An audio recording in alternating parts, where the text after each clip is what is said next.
I've noticed something interesting about society and culture.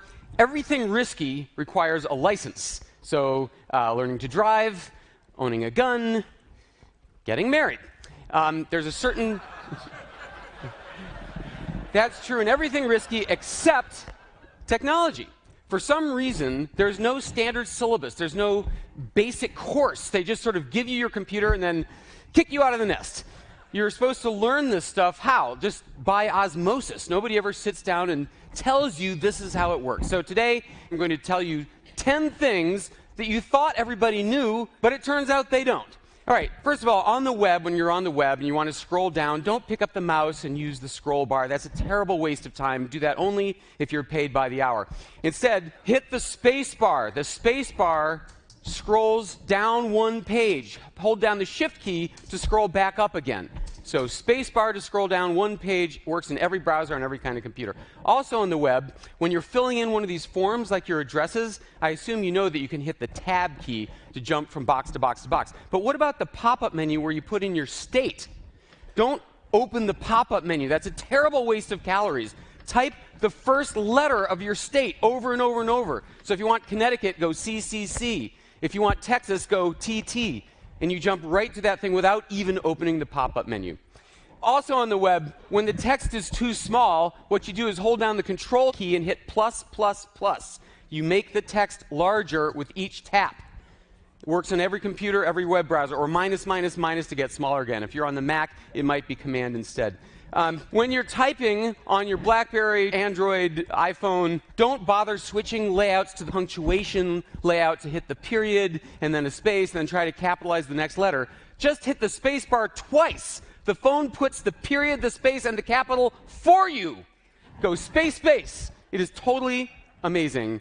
Also, when it comes to cell phones, on all phones, if you want to redial somebody that you've dialed before, all you have to do is hit the call button, and it puts the last phone number into the box for you. And at that point, you can hit call again to actually dial it. So you don't need to go into the recent calls list. So if you're trying to get through to somebody, just hit the call button again. Here's something that drives me crazy. When I call you and leave a message on your voicemail, I hear you saying, leave a message, and then I get these 15 seconds of frickin' instructions like we haven't had answering machines for 45 years. I'm not bitter. So it turns out there's a keyboard shortcut that lets you jump directly to the beep like this. Unfortunately, the carriers didn't adopt the same keystroke. So it's different by carrier, so it devolves upon you to learn the keystroke for the person you're calling. I didn't say these were going to be perfect. Okay.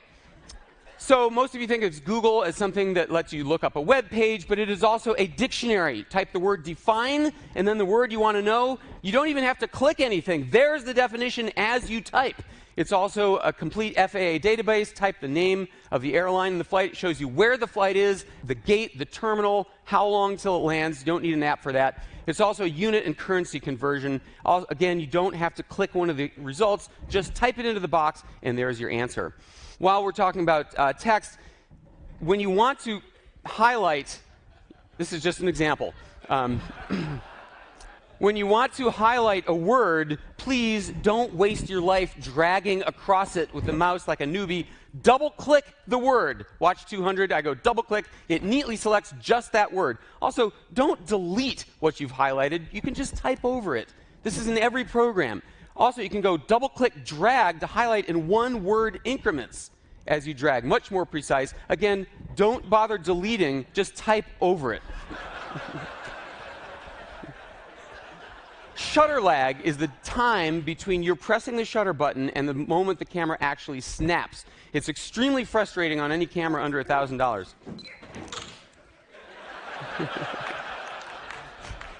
So that's because the camera needs time to calculate the focus and exposure. But if you pre-focus with a half press, leave your finger down, no shutter lag. You get it every time. I've just turned your $50 camera into a $1,000 camera with that trick. And finally, it often happens that you're giving a talk, and for some reason the audience is looking at the slide instead of at you. So when that happens, this works in Keynote, PowerPoint, it works in every program. All you do is hit the letter B key, B for blackout. to black out the slide, make everybody look at you, and then when you're ready to go on, you hit B again. And if you're really on a roll, you can hit the W key for whiteout, and you white out the slide, and then you can hit W again to unblank it. So I know I went super fast. If you missed anything, I'll be happy to send you the list of these tips. In the meantime, congratulations, you all get your California technology license. Have a great day.